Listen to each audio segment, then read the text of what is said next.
Muy buenos días y bienvenidos a otro episodio de Preguntando en Voz Alta. Os habla Elizabeth Clark y en este nuevo episodio nos acompañan Andy Wicca.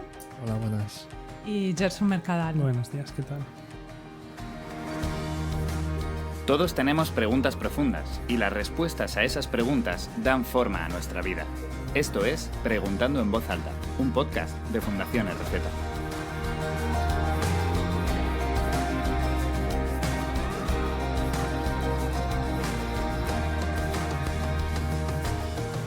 Hoy la pregunta que vamos a hacer en voz alta es una que nos han escrito en el canal de YouTube de Fundación RZ y dice: ¿cómo nos guía un libro de otros tiempos?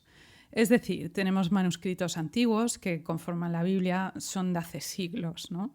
Que hace que cualquier persona se pueda fiar de la Biblia o incluso basar decisiones de su vida en ella. ¿No es todo un poco extraño cuando lo piensas?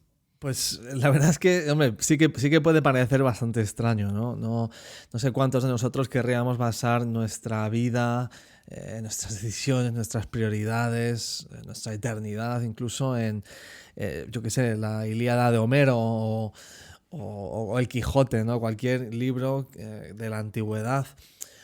Pero creo que es importante resaltar por qué la Biblia es distinta, sobresale y quizá merece como poco nuestra atención entre toda la literatura de la antigüedad y me atrevería a decir actual. Tenemos que pensar, por entrar un poco en perspectiva, que la Biblia es el best-seller todos los días del año, todos los años. Si no aparece en las listas, es ya por aburrimiento, ¿no? Estamos hablando de que se han vendido entre 6.000 y 7.000 millones de Biblias hasta el día de hoy. Según Javier Caballero, en el artículo del periódico del Mundo, él escribió: la Biblia es la mayor superproducción de la literatura mundial. Ningún volumen ha sido tan manoseado, difundido, analizado, leído, repasado y versionado hasta la saciedad en toda la historia de la humanidad. O sea, cuando tenemos en cuenta que la Biblia se ha traducido a más de 2.300 lenguas y lo que ha aportado la Biblia también a las sociedades a nivel mundial. O sea, ningún libro ha contribuido tanto en contra del analfabetismo, a favor del florecimiento literario, aportando nuevas palabras a los idiomas, a expresiones, dio lugar al florecimiento del arte, la arquitectura, la poesía, la ciencia moderna tal y como la conocemos hoy, la educación, las universidades, la sanidad pública, la abolición de la esclavitud, derechos humanos, democracia. O sea, la lista es muy larga, ¿no? La reforma que tuvo lugar en el siglo XVI, ¿no? Sobre todo en la parte del norte de Europa, un poco también aquí en España, aunque fue más castigada, tenía como principal impulsor la impresión de Biblia en el lenguaje vulgar, lo cual provocó que toda Europa de repente se encontrara con este libro sagrado en sus manos, aprendiendo a leer y bueno, quizás se podría defender dando lugar incluso al Renacimiento, ¿no? Y todo lo que viene después. O sea, ha tenido un poder revolucionario en Europa y por ende yo diría en el resto del mundo. Y tendríamos que tener también en cuenta que a día de hoy sigue siendo un libro prohibido en varios países. Es un libro donde es ilegal tener una Biblia porque se reconoce que hay un poder y hay una influencia liberadora en este libro que a algunos dictadores no les interesa, ¿no? Y es genial lo que dice Sandy, porque creo que es difícil exagerar la relevancia de este libro, aunque a algunos les sorprenda. Pero aún así, ¿por qué nos fiamos de ella, de la Biblia? Y me da la impresión de que la gente muchas veces se va a uno de dos extremos. Hay gente que te dirá: mira, te tienes que fiar de la Biblia porque te lo dice la Biblia, ¿no? Como si la Biblia es verdad porque la Biblia dice que es verdad. Sí, que es un argumento circular, ¿no? No te lleva a ningún lado. Totalmente. A mí me parece que es importante, incluso para cristianos, hacerse este tipo de preguntas. ¿El texto que tenemos delante es el mismo que se escribió? ¿Podemos fiarnos de ello? Así que algunas personas dicen: tienes que fiar de la Biblia porque es la Biblia. Pero luego hay gente que se va al otro extremo y te dirá: no puedes fiarte de la Biblia porque es la Biblia, ¿no? Como es el error contrario. La Biblia no puede ser verdad porque es la Biblia. Y creo que tenemos que tener cuidado de no hacer eso, solo porque sea un texto que podamos llamar religioso no quiere decir que sea mentira. Tenemos que investigar la evidencia, tenemos que estudiar los detalles. ¿Cómo sabemos que el texto que tenemos es el que se escribió? Es una pregunta importante porque la Biblia se escribió a lo largo de mucho tiempo por personas distintas, en lugares distintos y contextos muy distintos, lo cual en realidad es una fortaleza y una debilidad. Es una fortaleza porque nos dice que no es un mensaje que escribió una persona, por ejemplo, un hombre viejo con barba blanca sentado en su despacho. No. La Biblia nos está dando un mensaje homogéneo, pero a través de personas muy distintas y en situaciones muy distintas. Eso es una fortaleza. Pero tiene la debilidad de la pregunta, ¿cómo nos fiamos? Si pasó tanto tiempo, ¿cómo sabes que el texto que tienes es el adecuado?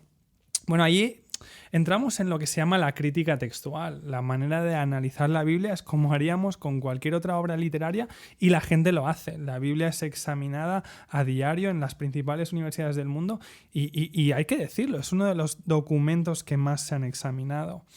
Cuando piensas en este campo, en la crítica textual o en la ecdótica, hay dos factores muy importantes para saber si el texto que tienes delante, si puedes fiarte de que fue el que se escribió originalmente. En primer lugar, el número de copias o fuentes que tienes para ver este texto. Si solo tienes una, claro, es más fácil que sea manipulada, pero si tienes muchas, sobre todo de distintos lugares, es más fiable. Y en segundo lugar, la diferencia de tiempo entre el texto original y la copia más antigua que tenemos. ¿Por qué es importante esto? Bueno, está claro que la gente sabía hacer copias. Hay gente que se cree que esto es como el típico juego del teléfono, ¿no? Que alguien dice, hoy es sábado y hace sol, y al final dicen, hay pescado en un bol. Porque el juego este que vas diciéndole, claro, haces un círculo de personas y cada uno le va contando al oído la frase al otro, ¿no? Si yo he jugado. El teléfono escacharrado, ¿no? Exacto. Sí. Pero la evidencia que tenemos nos demuestra que la gente se tomaba muy en serio el proceso de copiar un texto. Eran expertos en transmitir un texto. Ellos no tenían internet, sus memorias eran mucho mejores que las nuestras, pero además se tomaban un cuidado extremo. Dice la tradición que cuando hacían una copia de la Torá, es decir, los 5 primeros libros, la escribían entera, contaban cada letra en ambos órdenes, es decir, de principio a final y de final a principio, veían cuál era el carácter o la letra justo en la mitad, y si no era exactamente la misma, lo tiraban y volvían a empezar. Eran máquinas fotocopiadoras. Por tanto, tener copias no es un problema porque lo hacían bien. Lo importante es cuánto tiempo pasa entre el texto original y la copia más antigua que tenemos. Y para decirlo de manera corta, no quiero enrollarme demasiado, la realidad es que la Biblia sobrepasa con creces la mayoría de textos antiguos que tenemos. Fíjate, por ejemplo, en la Ilíada de Homero, que ha mencionado Andy hace un segundo. Tenemos 643 copias, con 500 años de diferencia del original a la copia más antigua. O las obras de Platón, tenemos 7-8 copias y hay 1400 años, un salto mucho mayor. Y hay muchísimos ejemplos más. Pero cuando hablas del Nuevo Testamento, tenemos 5.000 manuscritos en griego, y si te vas a otros lenguajes ya hablamos de más de 24.000.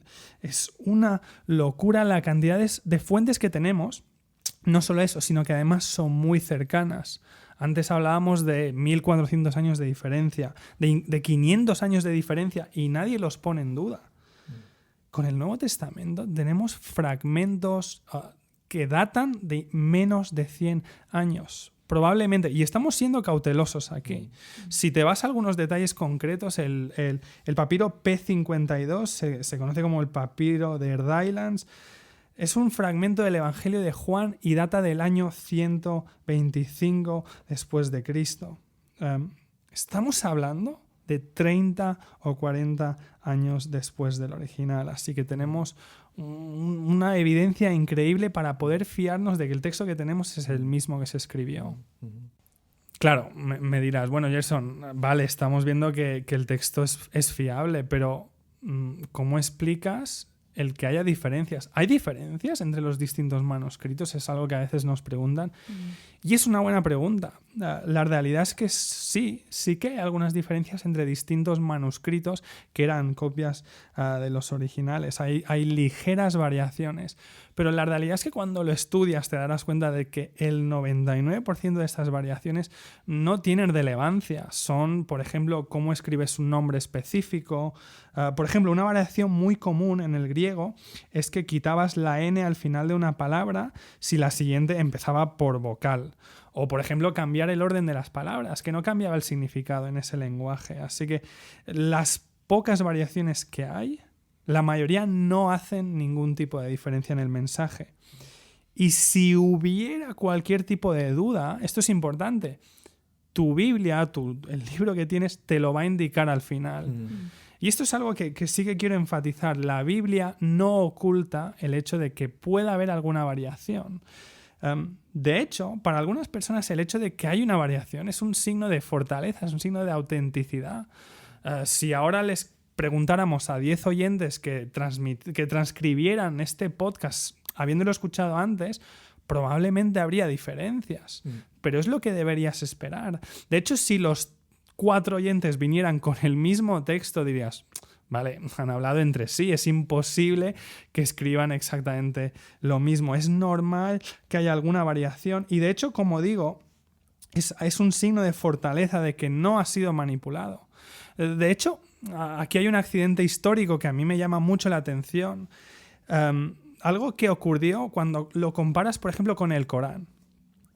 Según la historia musulmana, esto no me lo invento yo, de hecho no lo dicen los cristianos, la propia historia musulmana nos dice que en el año 634 después de Cristo, el califa Umán, era el tercer califa después de Mahoma, el califa Umán mandó quemar todas las copias del Corán, todas las versiones del Corán, quemarlas todas y luego sacó su propia versión. Y esa versión fue la original. ¿Tú entiendes el problema de esto? Claro, o sea, no tienes nada con lo que comparar, ¿no? O sea, el hecho de eliminar copias es como vamos a sincronizarlo todo. Eres tú, en última instancia, la persona que decide qué se queda y qué no se queda.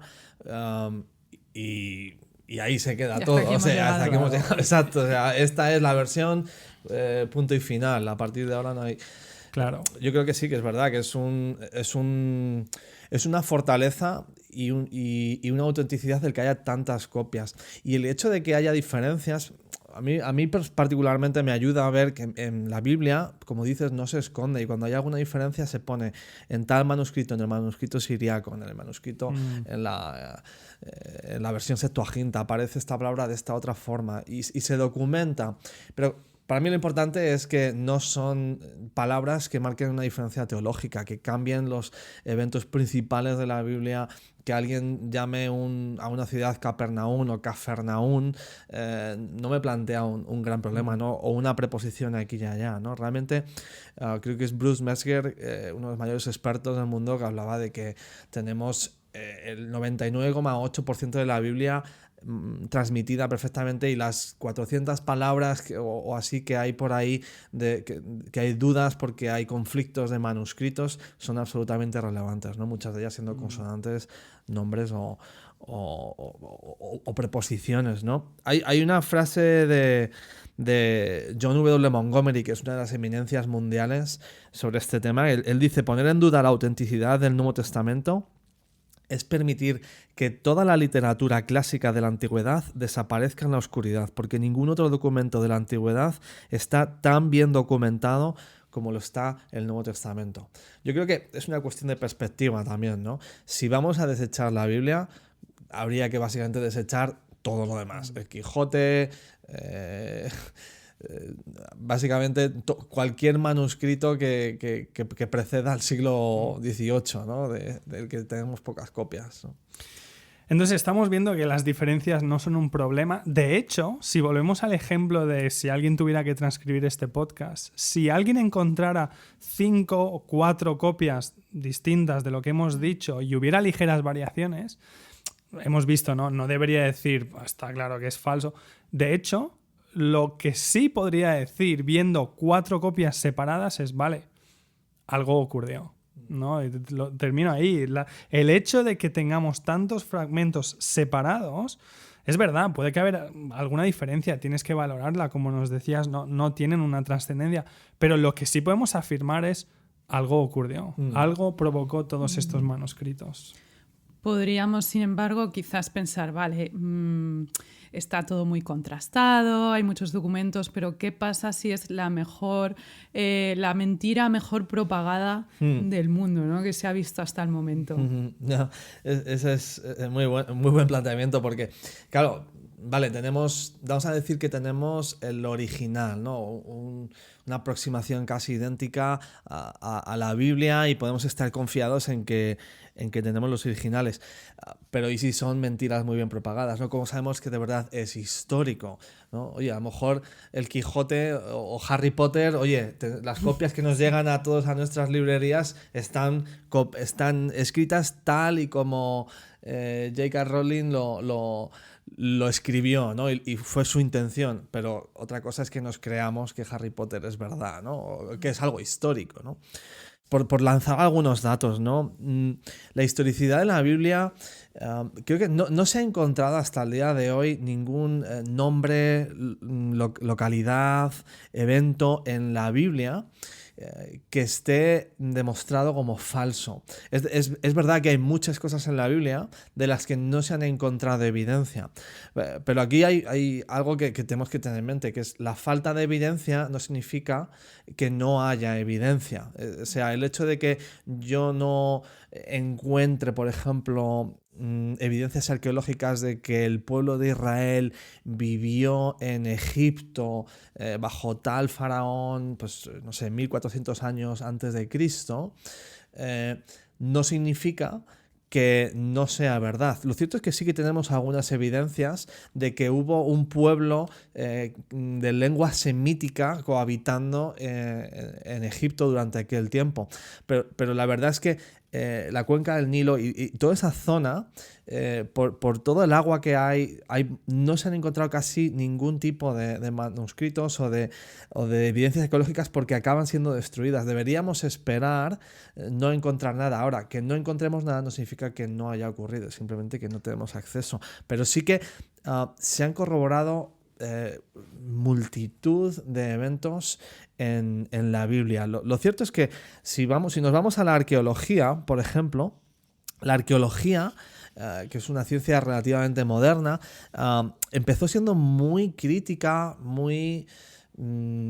sí, bueno, quizás se reía de la Biblia, decía que eran anacronismos, que esto no podía ser, pero una y otra vez la arqueología ha descubierto que lo que la Biblia decía que había ocurrido, lugares que existían, ciudades que decían que no podían ser, se han encontrado al final. Es más, una y otra vez se han corroborado los hechos de lo que la Biblia nos dice. Te pongo un ejemplo por citar a un catedrático de arqueología de la Universidad de Yale, Millard Burrows. Él dice: el trabajo arqueológico ha fortalecido sin lugar a dudas la confianza en la fiabilidad de los documentos de la Biblia.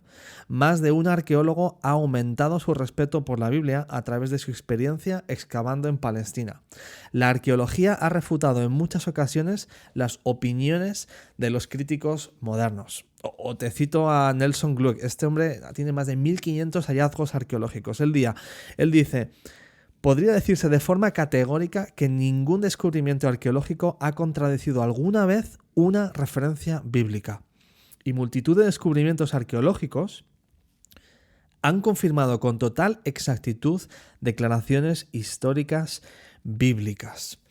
Es decir, cuando te pones a analizar la Biblia, no hay evidencia ninguna de que no es histórica. Y si nos vamos al Nuevo Testamento, por ejemplo, es abrumador lo que encuentras desde los evangelios, que aportan todo tipo de información que encaja al dedillo con el lenguaje de aquella época, las jergas, incluso las formas de decir palabras en arameo que solo se decían durante ciertas décadas de una forma. La palabra Osana, que se escribía sin una de las vocales. Alguien que escribe esto, se inventa esto décadas después, sería imposible para él entender cuáles eran las expresiones, los chistes, las formas particulares de decir las cosas en aquel momento, ¿no? Coge, por ejemplo, un estudio que se ha hecho sobre los nombres. Los nombres en Palestina en ciertas décadas, en la época de Jesús.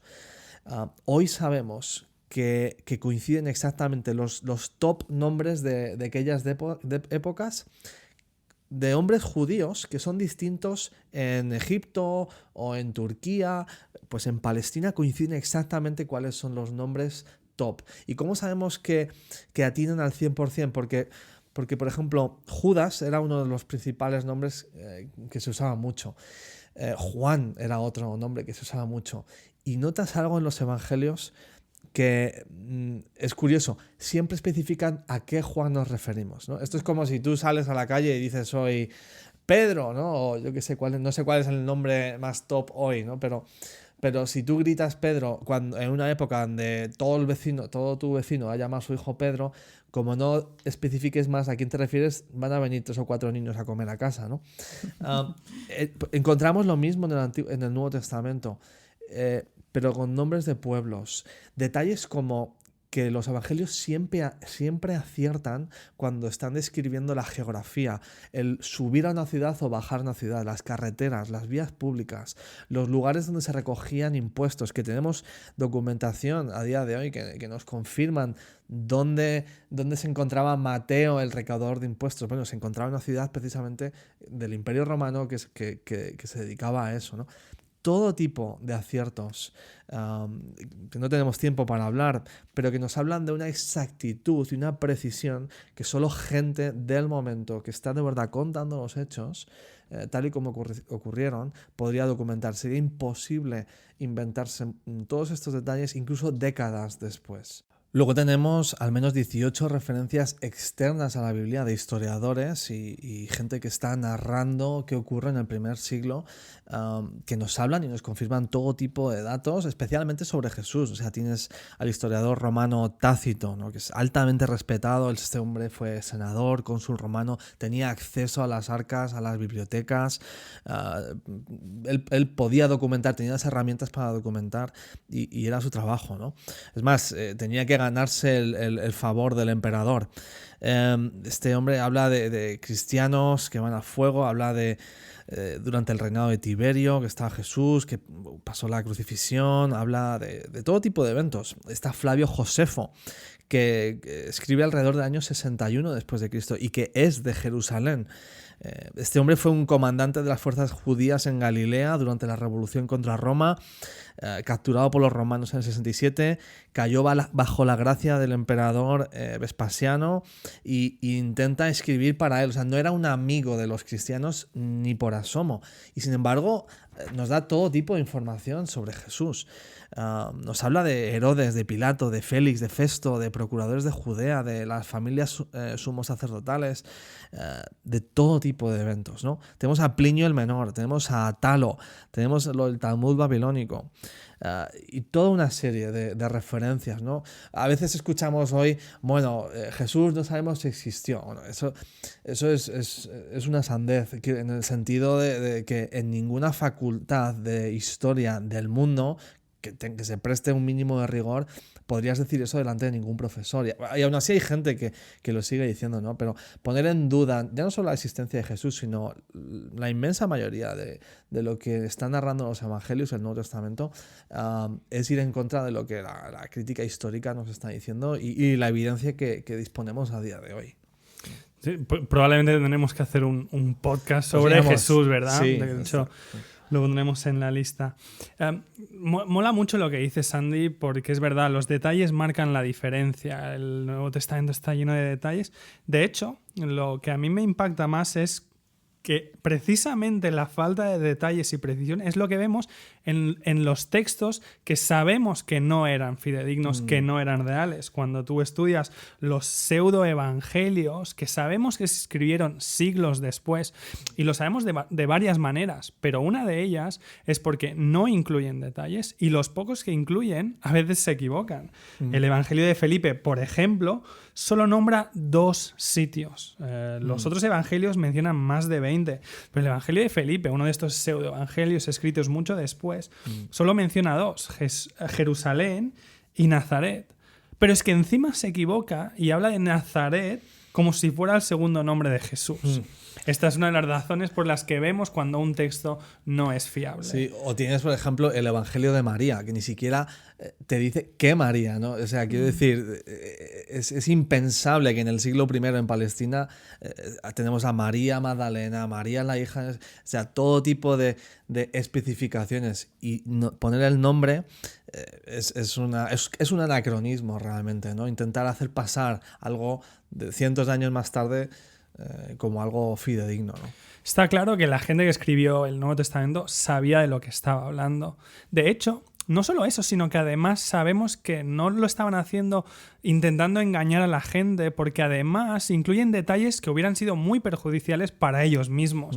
Incluyen detalles vergonzosos, incluyen el montón de veces que se equivocan, incluyen a mujeres como testigos, lo cual, por el lamentable contexto en el que vivían, no hubiera sido algo fiable. Está claro que los escritos del Nuevo Testamento, si estuvieran inventados, se hubieran inventado muy mal. Porque de hecho, y termino con esto, de hecho, les costó la vida. Y esto es importante. Cuando tú preguntas cómo sabemos que no se lo inventaron, es que se dejaron la vida defendiendo estos documentos, y a mí eso me convence. Me convence cuando alguien muere defendiendo la veracidad de este texto. Y aún así, alguien podría decir que me dices de las partes más fantásticas o milagrosas de estos textos. Claro, ese es otro tema un poco... Con ese tema se come aparte. Quiero decir que, o sea, por un lado estamos hablando de la historicidad de la Biblia y que podemos fiarnos de ella, pero ¿qué pasa con los milagros? O sea, estoy de acuerdo, ¿no? Vamos con el principal evento histórico milagroso, que es la resurrección de Jesús. Esto, obviamente, vamos a hacer un podcast sobre la evidencia histórica de la resurrección de Jesús, pero creo que es importante resaltar que la evidencia es aplastante. O sea, a día de hoy no hay evento histórico de la antigüedad mejor documentado, atestiguado que la resurrección de Jesús. Y puede que pienses, bueno, ¿qué me estás diciendo, ¿no? Que alguien ha resucitado de los muertos es un hecho histórico. Lo cierto es que la evidencia es tan grande que periodistas, ateos, filósofos, historiadores ateos se han planteado desmentir la resurrección y han acabado doblando la rodilla ante Jesús y diciendo: tú eres Dios, tú eres Rey, tú eres alguien que ha vencido a la muerte.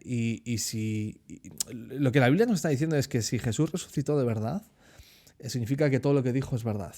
Y que Él es quien decía ser, que es Dios, que se ha hecho hombre, que ha venido a salvarnos y que podemos poner nuestra esperanza únicamente en Él.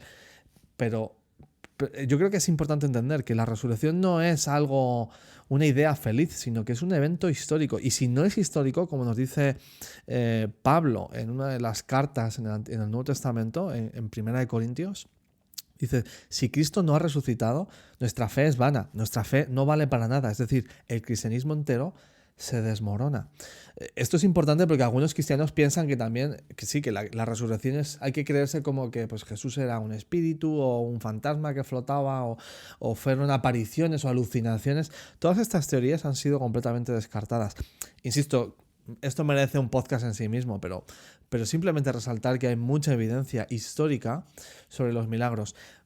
En última instancia diría, si tienes un problema con entender o aceptar los milagros que aparecen en la Biblia, en última instancia el problema es que no aceptas la idea de que pueda existir un Dios. Porque si existe un Dios, el hecho de que Él meta la mano en el sistema y que Él haga ciertos eventos deberíamos estar abiertos a ello, si existe un Dios. Estar cerrado a los milagros es estar cerrado a que exista un Dios. Pero si existe un Dios, tiene todo el sentido del mundo que Él haga intervenciones extraordinarias. Pues nos lo apuntamos para estudiar más a fondo y ya para ir terminando, volvemos un poco a la pregunta original. Aún con todo esto que habéis dicho, la Biblia sigue siendo literatura de otra época. ¿Cómo nos puede guiar la Biblia hoy?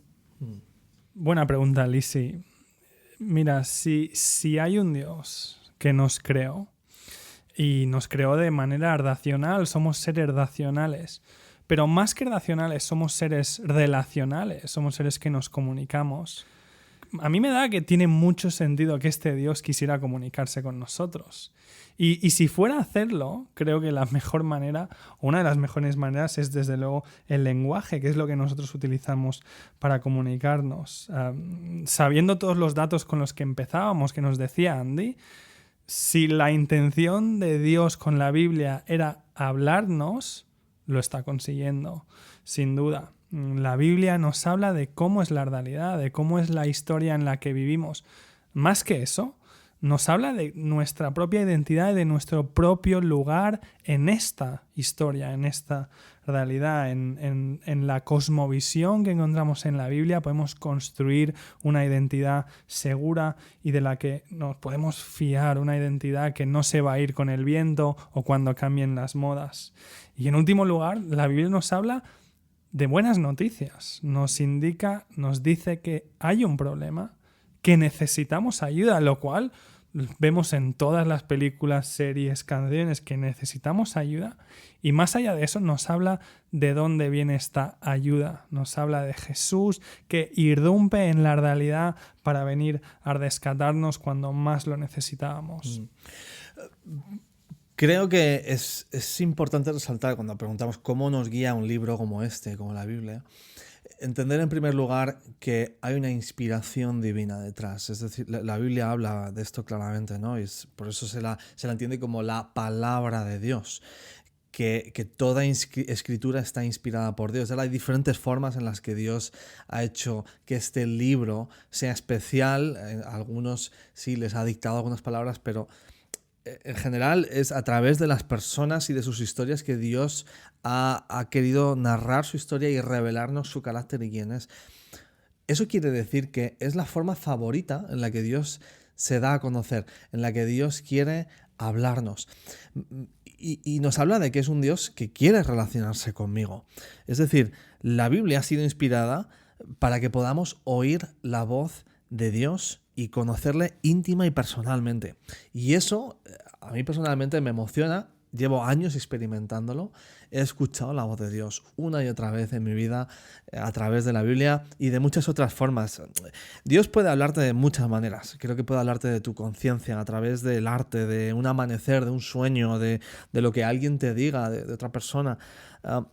Pero insisto, creo que la Biblia es su canal favorito. He visto a mucha gente, incluso atea, ponerse a leer la Biblia y encontrarse con este Dios, ¿no? Y esta frase que a veces oímos de estoy leyendo la Biblia y resulta que la Biblia me está leyendo a mí, ¿no? Tiene esta capacidad de llegar hasta el fondo. Y la forma principal en la que Dios nos habla es a través de la persona de Jesús, que Él se ha hecho hombre, y el Nuevo Testamento básicamente trata de hablarnos de Jesús con los evangelios y luego con las iglesias que Jesús encomienda, ¿no?, a Pablo y otros de los apóstoles, de los discípulos, a continuar, ¿no?, la obra de Dios que empieza en el Mediterráneo pero continúa por todo el mundo hasta el día de hoy que estamos aquí. Yo querría animarte, si estás escuchando, a que te abras a la posibilidad de que no es un libro cualquiera. Sabemos que no es un libro cualquiera, pero no solo por su impacto en el mundo, sino porque te puedes encontrar con un león que ruge y salta de las páginas y agarra tu corazón y se aferra a ti y no te deja escapar. Es un Dios que te ama, que te está buscando y que salta de las páginas. Eso para mí es lo más emocionante y que solo se puede vivir en primera persona. No te lo pueden contar, no puedes estudiarlo así de forma fría. Necesitas encontrarte con el Dios vivo que está detrás de este libro tan antiguo pero tan relevante para el día de hoy. Y para ir terminando, que sé que nos hemos pasado un poco de tiempo en este episodio, pero claro, da para mucho, es muy interesante. ¿Nos dejaríais con un recurso en particular?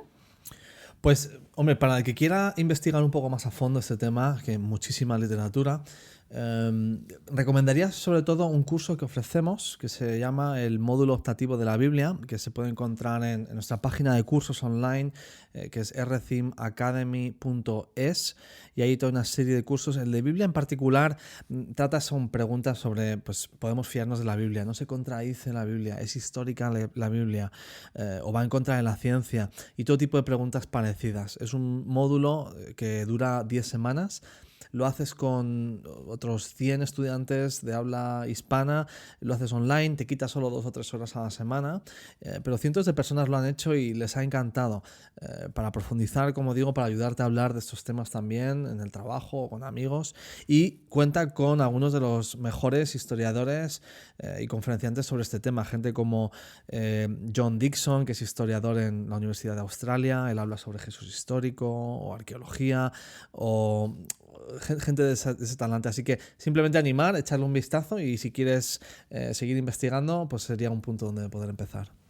Pues muchas gracias, Andy. Muchas gracias a todos vosotros por acompañarnos, y nos volvemos a encontrar muy pronto aquí mismo. ¿Tienes preguntas que te gustaría hacer en voz alta? ¿Quieres contribuir a esta conversación? Escríbenos o manda un audio a info@fundacionrz.es. Hasta la próxima. Esto ha sido Preguntando en Voz Alta, un programa de Fundación RZ. Descubre más audios, vídeos y artículos en nuestra página web fundacionrz.es.